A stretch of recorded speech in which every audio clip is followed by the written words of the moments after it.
Hi friends, welcome back to our channel. ఈరోజు నేను పాలకూర చుక్కకూర అయితే కర్రీ అయితే చేస్తున్నాను. సూపర్గా ఉంటుంది. పాలకూర తినడం వల్ల బోన్స్కి బలంగా ఉంటాయి. కంటి చూపు కూడా మెరుగుపడుతుంది. పాలకూరను కట్ చేసుకుందాం. ముందు నీట్గా కడిగేసుకుందామండి.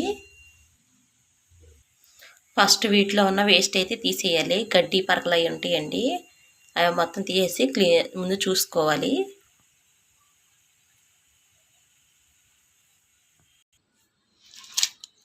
ఇలా ఎక్కువ నీళ్ళల్లో కడుక్కోవాలండి ఆకుకూరలో, లేకపోతే తీసుకుండిపోయిద్ది.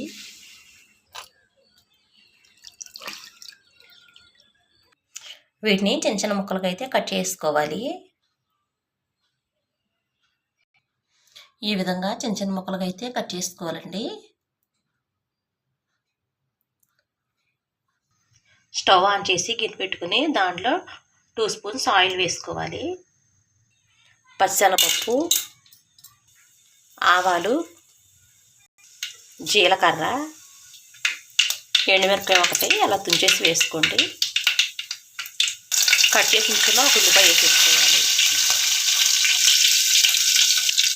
ఉల్లిపాయ గోల్డ్ కలర్ వచ్చే వరకు వేగనివ్వాలి. కట్ చేసి ఉంచిన ఆకుకూర మొత్తాన్ని ఇలా వేసేసుకోవాలి. వేసుకున్న తర్వాత మొత్తాన్ని ఒకసారి కలుపుకోవాలండి. ఈ విధంగా అయితే కలుపుకోవాలి. మూత పెట్టేసుకుంటే కాసేపు చక్కగా మగ్గిపోయిద్ది. కొంచెం పసుపు, ఈ మొత్తాన్ని కలిపేసుకోవాలి. కొంచెం ఉప్పు వేసుకుందాం. ఆకుకూరలో తక్కువ పట్టిద్దండి ఉప్పు, కొంచెం చూసుకుని వేసుకోవాలి. నేను అందుకే కొంచెమే వేసాను.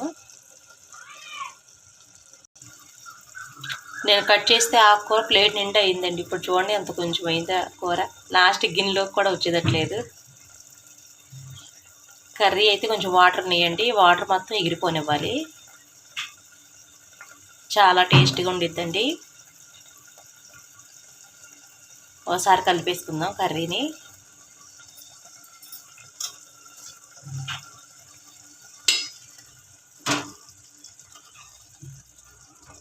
ఇంకా సేపు ఉంచుదాం.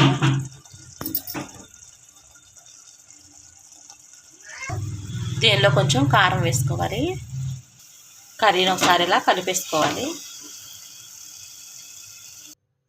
కర్రీ నేను ఏ విధంగా అయితే ప్రిపేర్ చేసుకున్నానండి, నాకు చాలా బాగుంది, టేస్ట్గా ఉంది. పాలకూర చుక్కకూర కర్రీ నేను చేసిన కర్రీ చాలా బాగుందండి. హెల్త్కి కూడా చాలా మంచిది. Thank you.